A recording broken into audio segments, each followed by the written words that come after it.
Senator Tim Scott, welcome to God, Country, and the American Story. Appreciate you joining me today. Absolutely, Billy. Thanks for having me. I'm looking forward to our conversation. Well, we've got a lot to talk about. You have a new book, One Nation, Always Under God, Profiles in Christian Courage. We're going to talk about that. But I want to ask you a general question first. Why Sure. do you think it's important for Americans to recognize the role that faith, and in particular Christianity, has actually played in our nation's foundation? I think the whole notion of American exceptionalism can only be explained through something divine, and that would be our love and affection for the Creator. The bottom line is simply this: America is an exceptional nation because we are a good nation founded upon Christian principles, and it's that foundation that allows us to see a springboard for our future. So, if you want to know what the future looks like, if we adhere to our Judeo-Christian foundational principles, we have a great future. Without that, we do not have a good future. And so I think it's really important for us to focus on the main thing. And the main thing is who we are is absolutely, positively, and unequivocally a part of the story of God. Yeah, and it's crazy because so many people today seem to want to ignore that story of God. They seem to want to pretend it Yes. didn't happen. They want to dismiss that faith played any role. What do you think drives that? Because it's not a new issue, but it is a persistent issue that we have seen in our politics, in our education system even.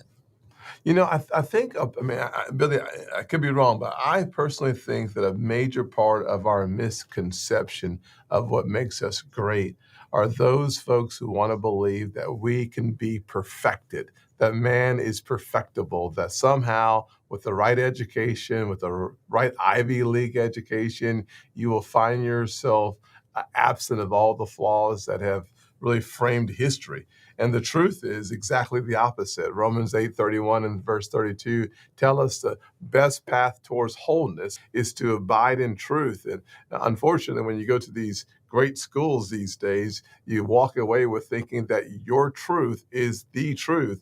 And actually, there's no such thing as your truth. There's only the truth. So an objective standard is a necessary component for any society to flourish, especially one as diverse as ours. For us to make diversity actually a weapon for good, as opposed to a weapon against us, we have to go back to frankly, our birth certificate, the Declaration of Independence, where we hear that our Creator gave each of us this notion of intrinsic value, and that no matter what we look like, our value comes from God, and there are rights that come from God.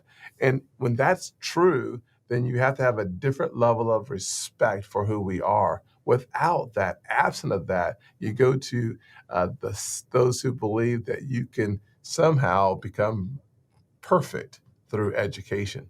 Education is important, but it pales in comparison to the faith-filled experience and, frankly, education at the cross. Yeah, no, and I love that because really what you're talking about, and I love this conversation because it's politics, it's culture, but it's also theology and this issue of sin, right? When we talk about relativism and this idea that, we have to accept everything and that everybody's truth, individual truth is right. Well, you work in politics, you know for a fact, everybody has a That's wrong. line, right? I mean, reflect on that a little bit because I think it's interesting. The people who Yeah. often say that relativism is the way to go and that everything is true, they tend to be the ones that suddenly have a problem when there's a Christian ideal that is brought forward, right? Or when there's a specific biblical ideal. Yeah, Billy, one of the things that we see in today's culture of everyone has their own version of the truth is that those who want us to be more tolerant are typically the less tolerant. The fact of the matter is, it's frustrating as a Dickens when someone says, everybody should have an opinion, but then when we voice our faith-filled opinion, it is rejected by modern society and, frankly, the mass media that wants anything other than Christianity. And frankly, I don't see them attacking any other religions in this country like they attack our faith as Christians. Why? Well, because they would be, of course, rejected by the masses. The only place that people are comfortable attacking from a religious perspective is Christianity. And we should ask the question, why? And the answer is simply this, that anytime you believe that there is a relative nature, somehow you can be subjective in your approach, you reject a biblical standard that says there is one way and one truth. That is what I know to be the truth, that there is simply a single definition of truth. It comes from a Judeo-Christian foundation. The bedrock of all of human history flows through that truth.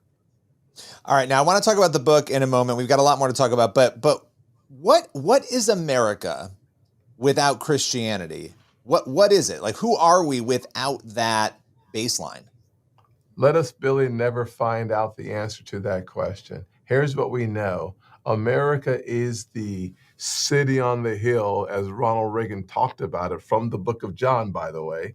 He understood that we were exceptional as a people because we had this notion that there is something bigger than ourselves, that there is something more important than ourselves, that we have a responsibility to do something greater than any one individual, that the whole of us is how we become the city on the hill. And frankly, throughout all of human history, and specifically throughout all of American history, we have stories of individuals who rose to the occasion to make the notion of American exceptionalism exactly perfect.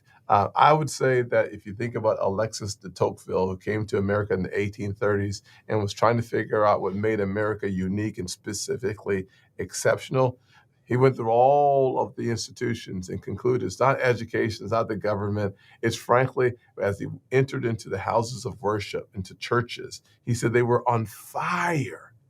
And that is what made America the most remarkable country on the planet. It is, in fact, this notion that we must be good in order to be great.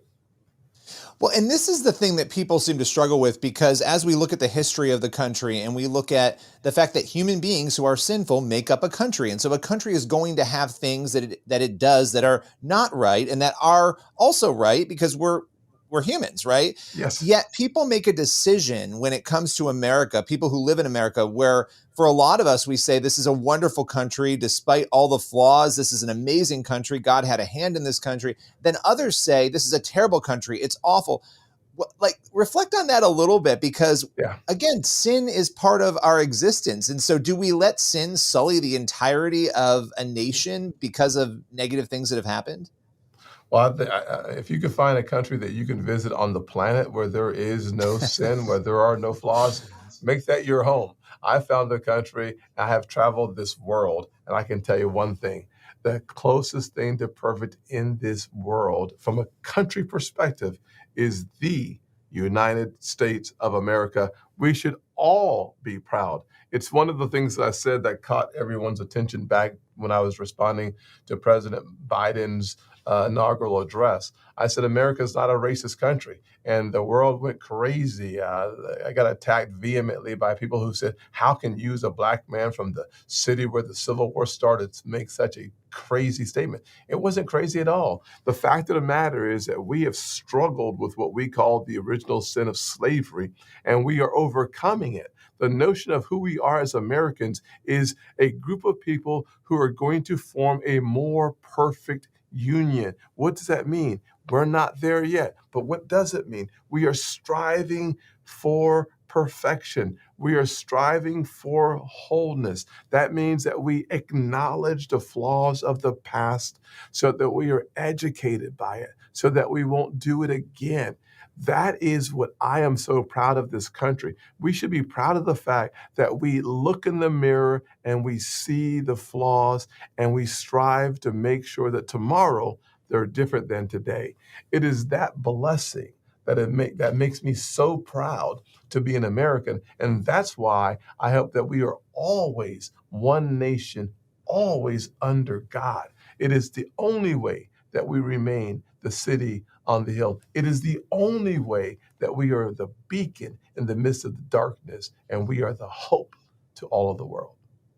Well, I love that. And that is the perfect segue into the book, One Nation, Always Under God, Profiles in Christian Courage. You know, you had a chance to look at a lot of different stories. And when you come away from that now and you have this book and you have this finished product, what is the profile or story, and this might be tough to answer, I don't know, but that really stuck with you or resonated with you the most?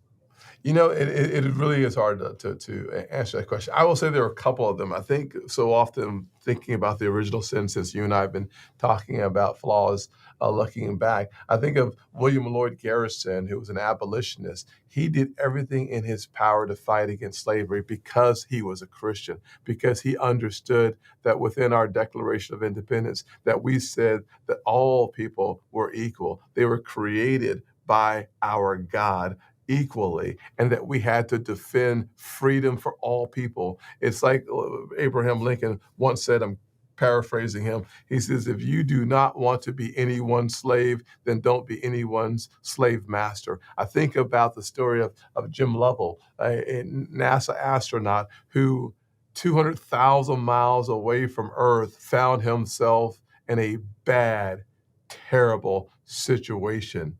All hope being lost. I think about how he came to pray. And I think about other astronauts who, when they were looking down, they quoted the Lord's Prayer out of Matthew 6. I think about how powerful our nation is, that we struggle with things like mental illness, something that we see happening throughout our country. Because of COVID, we saw a 31% increase in teenagers being brought to the emergency room because of challenges of mental illness. And I thought back about Dorothea Dix, who spent her life fighting for a more clear, decisive approach to people with mental illness. And she fought her entire life to make sure that there was respect and dignity, like places for those who are mentally ill, 50, 60, 70, a long time ago. So every day and in every way, you can think through amazing stories of people who did the most remarkable things because they felt this call, they were urged almost to stand up for those who can't stand for themselves. And that's the story of faith in America. It's the Proverbs 31:8, I believe, that says, stand up for those who can't stand for themselves. So in One Nation Always Under God, you can read profile after profile after profile of courage, people doing the most remarkable things, ordinary people like you, Billy, and people like me, who do the remarkable things that need to be done because God deposits in us a desire to get it done. And then he helps equip us with friends, sometimes enemies, who come together to sharpen the sword. So we as a nation, we are now the brightest light on the planet. I love that you're telling these stories. And on this show, that's what we focus on. We focus on America and history and how faith has shaped so much of what is happening here. And it continues to. And I think of your story, I've interviewed you numerous times over the years, and hearing your backstory and your faith journey and where you are today. A lot of people look at politics and they say, well, how can anybody handle politics? How could you be a Christian and be in politics? What is that like? How do you keep your sanity, and how do you hold on to your values and your faith? Because here you are talking about faith. You have always integrated your message of faith in with the work that you do. What continues to drive you in that work? Because I know it's not easy. Well, no, Billy, it's certainly not easy. But one of the things that I talk about in One Nation Always Under God is the importance of having those profiles available so that we can remind ourselves that even in the darkest times, there is a reason to be hopeful. And I will say that in a very partisan time in our nation's history, perhaps not the most partisan time, but a very partisan time, what keeps me hopeful and optimistic is that every day I start my day off in the Word of God. I start my day off reading the book of Proverbs. I start my day off, as I did at least this morning, reading John 4. And I see this contrast between Jesus and the Samaritan woman. And I ask myself, how does that play out in 2025? And I find a way to apply the scriptures that I read in the morning all day long. That keeps me anchored to something that is greater than me. It keeps me almost fueled by a source of omnipotence, unlimited power. And by doing so, I don't have perfect days. I'm a flawed individual, but I feel like my days are complete when I start and finish them with the Lord. I feel like I reach more people when I remember that I am a broken vessel and God only uses broken vessels. It reminds me of the stories that I read in the gospel of Jesus Christ, but it also reminds me to be an example of things to do as opposed to a warning of things not to do. And so that keeps me motivated and focused every day. No, I love that, especially in the type of industry that you are in politics. I want to ask you about culture because as you're putting this book out, we're at a really interesting time in America right now. We're watching young people flock to get baptized. We're seeing campus revivals. Yes. We're seeing things that I would not have predicted 2 or 3 years ago even Totally happened agree. before us. What do you think is happening when it comes to faith in America right now? You know, Billy, I must concede that I was surprised to watch I think it was Ohio State University's football team lead the entire campus back towards issues of faith. With their energy and their enthusiasm, they were on fire for the Lord. It changes everything. I believe people have always been hungry for the truth. We were sold a lie. In education, it became more about indoctrination than educate. Instead of being taught how to think, we were taught what to think. And on campuses like Ohio State University, when you see this fire on the campus and you see young men and young women praising the Lord as we see on campus, it is a sign that God's not finished with this country.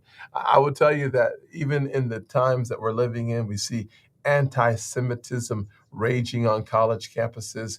We see incidents in the streets of New York. The people who are leading the charge against that are Christians, joining hands with their Jewish brothers and sisters, because the word of God is clear. And as we operate in that fullness and that truth, I think America stops and says, that's different. People who stand up for people not like themselves, why do you do that? Well, it sounds like Galatians 3:28 that we're all part of the same family, and we recognize that. And so when we see that happening, I think it's a powerful force for good, and it makes people stop and question, why are they different? And the answer is not who we are, but whose we are. Mm. That is powerful. So I'm going to ask you a question that might sound strange. I don't think it will though, because you'll understand where it's coming from. When you look at Ephesians 6, and for those who don't know Ephesians 6, it talks about a spiritual battle that we're in. You know, Sure. that what we're watching unfold before us is not just temporal, that there's a spiritual element that is impacting that. How often, as a person who is you're voting on very big issues that affect people's lives and you're in these political battles, but how often do you pause and reflect on the fact that there is a spiritual element to some of these things, especially what you just mentioned, the anti-Semitism? I think there's a huge spiritual element to that. How much does Absolutely. that sort of shape your understanding as you're voting, as you're just dealing with these issues?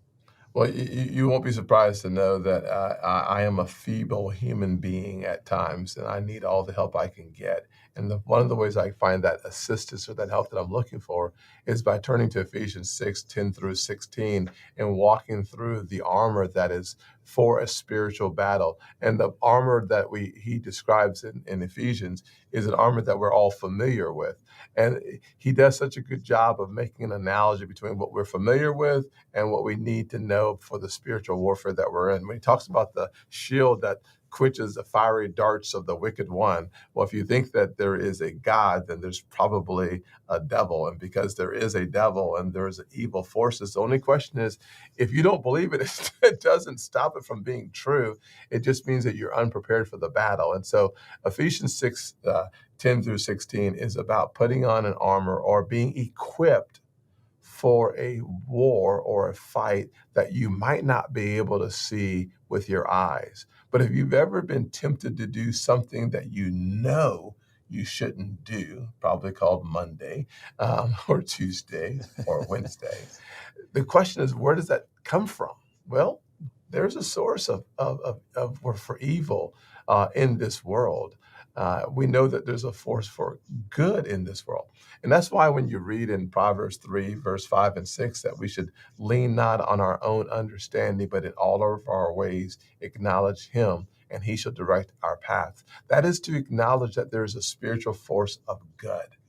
Well, unfortunately, there's a spiritual force that actually wants to tempt us. You can read in Galatians 5:21 about these fruits that come from the flesh, and in verse 22, fruits that come from the spirit.